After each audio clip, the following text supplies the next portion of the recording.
welcome to Power Talks. In today's special episode, we're discussing about the nations that have made economic progress in a short period of time.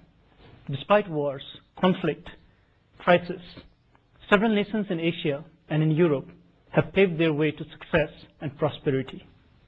When we look at Denmark, in the 1940s, due to the Second World War, the entire Europe suffered. It was in a devastated situation. But if we see today in 21st century, Denmark is one of the leading economic nations. And how was this success achieved? Well, I was born in 1945, so I have lived through it. And yes, Denmark has gone through a tremendous change from 1945 until today. Since 1945, we had constant economic progress. We had peace, and we have seen a life that we have never dreamed of. At that time, we also established our welfare system. If you're ill and you cannot provide for yourself, the society is prepared to help you. Education is free, hospitals are free, there is an old age pension. It is not high. If I mention the figure, 70,000 rupees per month, it would be a high figure in Nepal. But it's not a high figure in my society. And we also saw a drastic change from agriculture to industry to service society to IT society, where every household has a computer. We have to realize, of course, that these 60 years we have been lucky. We have seen progress. It's written nowhere it will continue. Sri Lanka is one of the leading tea exporter to the entire world. Its brand Dilma is loved worldwide. Even I use it once in a while. And Nepal, the eastern part of Nepal, Ilam and its neighboring area, is very rich in producing organic tea.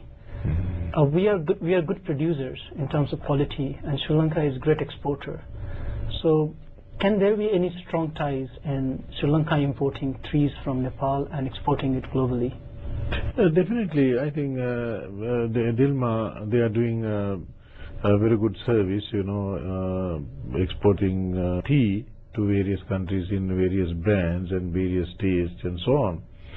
So we have a branch here in Dilma. I think they are doing some promotional activities, so we can get their expertise.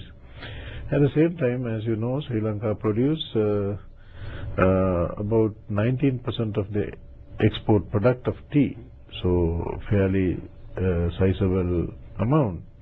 But of course now compete with various other countries like African countries and India, Darjeeling and so on. But still, if you take the taste wise and the quality wise, I think people like the Sri Lankan tea, because tea is famous. Ceylon tea is famous worldwide. That has a brand name. I'm sure that whatever the expertise that you really require in order to promote your tea, I'm sure that Sri Lanka will be in a position to assist. In Dilma itself, perhaps will take some sort of promotional work. What is the with which South Korea became developed and one of the economic leader just in 3 to 4 decades? I think the region is threefold. First, in the 1970s, Korea moved from an agricultural society to an industrialized country by launching economic development plans that promoted both light and heavy industries. This laid the foundation for Korea to get to where it is now. Korea was able to industrialize within a period of 30 to 40 years, while advanced countries in the West took 300 to 400 years. And in the 1990s, the Kim Dae-jung administration embarrassed policies that made Korea one of the IT powerhouses of the world. Secondly, we successfully turned inter-Korean relations peaceful in large part due to the Inter-Korean Summit held in 2000. Once tensions between the two Koreas subsided, foreign direct investment flowed into Korea. This illustrates that peace also played a role in our economic development. And the secret ingredient lies in the people of Korea. Koreans are hardworking, passionate, and have a thirst for higher learning. Despite our lack of mineral resources, these attributes, I believe, helped Korea join the small club of other advanced countries in the world. In your own lifetime, you have seen your country from being an economically poor nation to become one of the largest economy in Asia and in the world. How does it feel to see this growth, this change in your own lifetime? Korea relied heavily on aid from America after the Korean War. Ordinary people are still not much better off, while families with middle incomes have their own apartments and enjoyed overseas trips. Today, food is a source of interest and not a sought after necessity. The world is a new and different place for many Koreans. People living better lives should care more about those who are less fortunate and try to create a world where everyone lives in prosperity. Post-World War II, how did Germany reconstruct itself in becoming Europe's leading economy and populous nation? First of all, let me stress that in a few weeks' time, we will actually celebrate the 60th anniversary of our basic law. This is what our constitution is called, and the founding of our Federal Republic of Germany, namely on the 23rd of May. Germany went through a consistent process of restructuring politically but also economically. We drafted our basic law, founded our Federal Republic of Germany, guaranteed law and order, and all this eventually led to a good investment climate and laid the base for our continuing economic growth. As our industrial base was being more or less destroyed, this gave us also the opportunity to build some of the most advanced industrial facilities. That's what often people stress, that probably others had outdated industrial facilities, but we were first forced to build really new ones. Due to the emerging Cold War, West Germany received strong financial aid by the Western Allies, so known as the Marshall Plan, and that one has to stress that it was not only the Germans alone who helped to sort of bring this economic progress. Another important point for the success of our country was the European integration. There was a growing consciousness that the economic integration and cooperation in Europe would avoid conflict in the future and strengthen all economies. As a strong export nation, we strongly profited from the EU integration, as a large part of our exports actually go to our European partners. Like European Union introduced a common currency, euro, does SAARC have a plan to introduce a common currency for the entire South Asian nations? Yes, the SAARC vision for a SAARC economic union, it encompasses the step about common currency, but that step comes towards the final stages. Before we come to that goal, we need to have first a free trade agreement fully functional. We need to have a free trade agreement which includes services. We need to remove the non-tariff and tariff barriers. We need to have harmonization of standards. We need to have customs harmonization. We need to have a common customs union. Then from there, we move to a kind of a common market. Only then can we move to a common currency. As you know, in European Union, even today, all 27 countries do not have the same currency. They also have had a graduated plan to move forward. And UK, for instance, remains outside the Eurozone. And the later entrants to the European Union have also been given a number of requirements to fulfill before they can join the Eurozone. So when the world's most prosperous countries, they also take their time.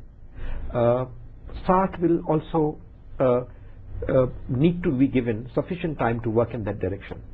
Finland is also known as a nation of ideas and innovations.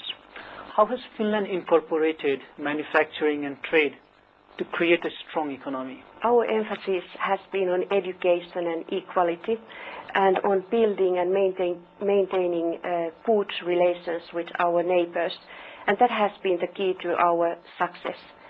It's worth noting that the transition that has taken place in Finland from an agrarian society into a modern state with high technology and comprehensive social welfare, the change has been relatively fast.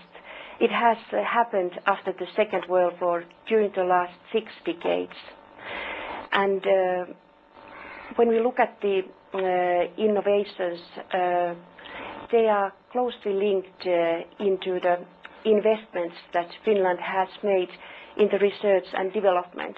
And in fact, the rate of investment we have made in the R&D, it's relatively high and even higher than in many other Western countries, and into good effect. To what extent the membership of European Union has contributed to this economic growth? As we already earlier talked, Finland joined EU in 1995. In a referendum on joining the EU, 57% of people voted, or 57% of voters were in favor of the membership. Reasoning behind our membership has been always linked into the economic and security issues. It means in practice that we have an access into the EU internal markets. There are 27 member countries with the population of 500 million people. And also there is, it has been a very important factor into our stable economic growth, and we appreciate very much as well the free movement of people and goods. In addition as well, euro, the common currency, it has provided further stability into our economy, and it has decreased the interest rates. Finland is an example to the world when it comes to good governance and political stability. Finland is also one of the very few least corrupt countries in the world. How has Finland achieved this? We know how prosperity, stability, good governance, anti-corruption, they go hand in hand. And there are a few factors behind this low level of anti-corruption to which you referred. Firstly, I would like to mention our value base, the set of values which we already discussed earlier as well, and also prominence of women in decision making seems to be one of the factors, as well as the institutions and structures that guard against abuse of power, and also low income disparities and adequate wages. Indian Congress won the elections consecutively this year. Does this contribute to the stability and economic growth of India? I think so, because why they have won, there are a lot of political analyses had happened over the last few weeks, and it came out loud and clear that UPA government, had done a good job, and that is why they got the mandate back. So it has now posed an additional responsibility on the incumbent government today to ensure that the economic growth continues, and I think that would be great if it happens, because there will be a contagion, positive effect on the neighboring economies, Nepal included. So I'm quite hopeful that it would not only help India, it would help the neighboring countries, including Nepal. Mr. Mandal, India's large population was considered a hindrance to its growth, which in a way turned out to be a boon when the civilians were allowed to invest into the big business houses.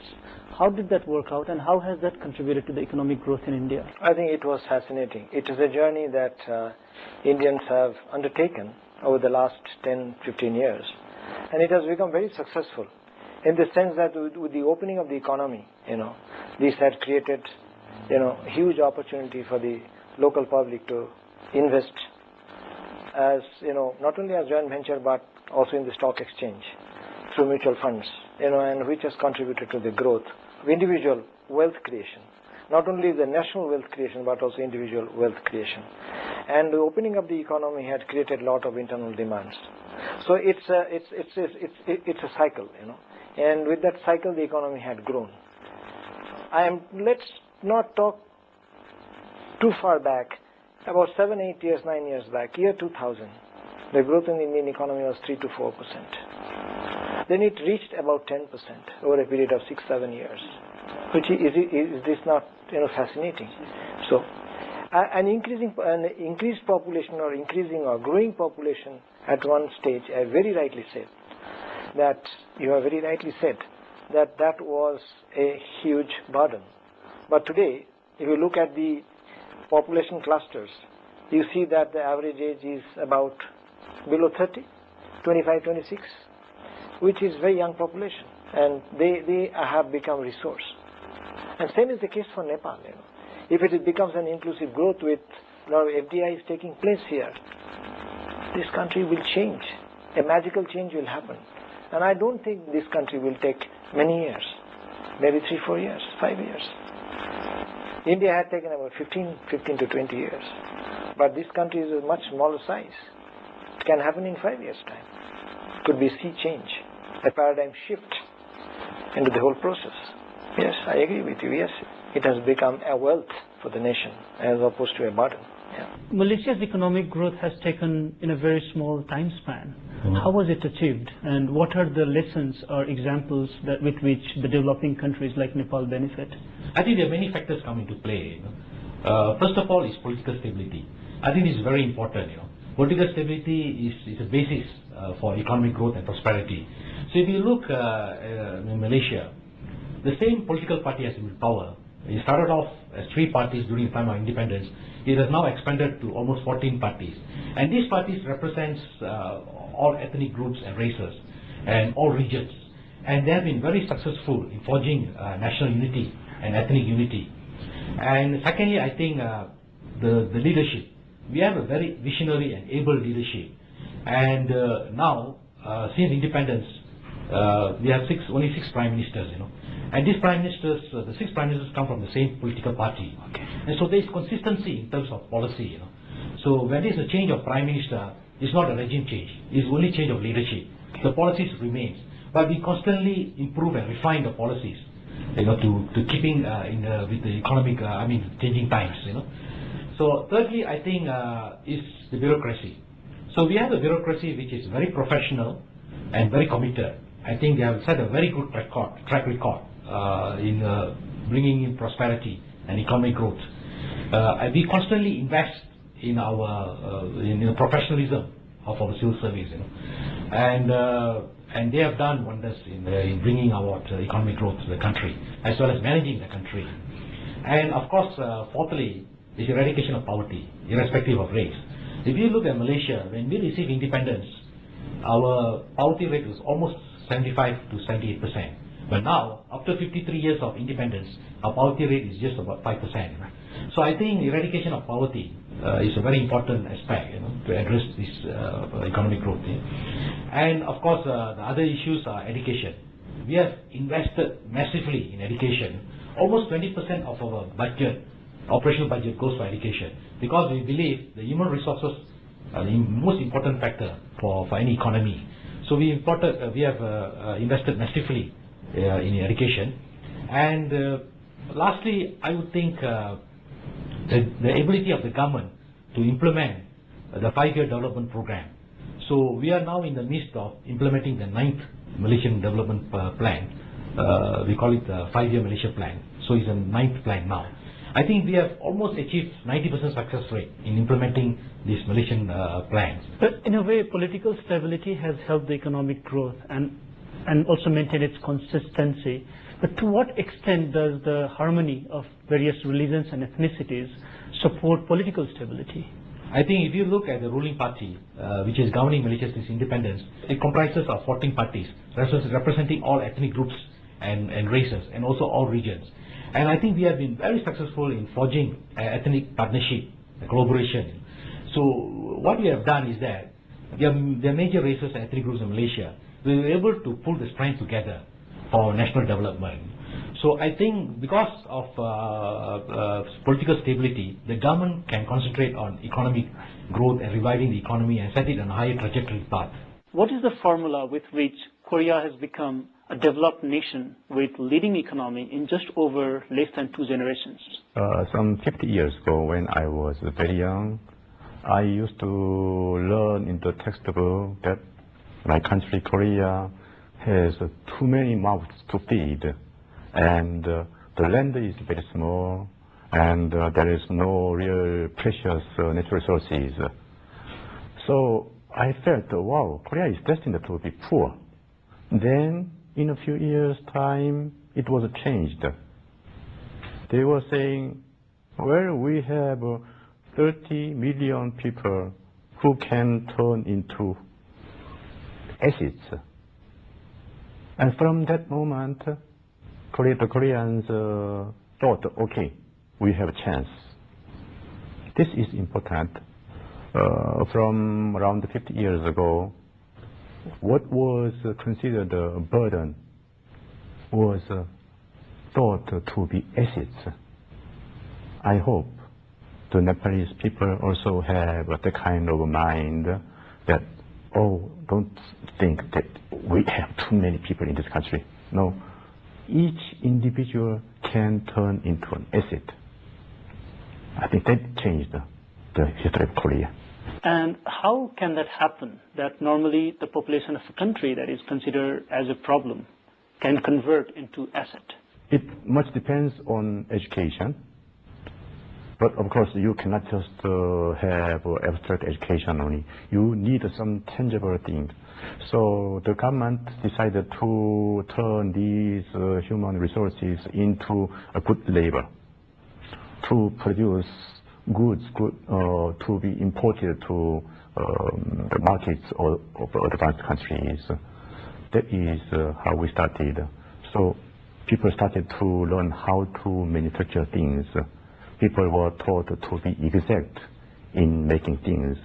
So Korean goods started to be competitive from that moment. Thank you for being with us. We'll be back next week at the same time with another special episode. Till then, good luck and goodbye.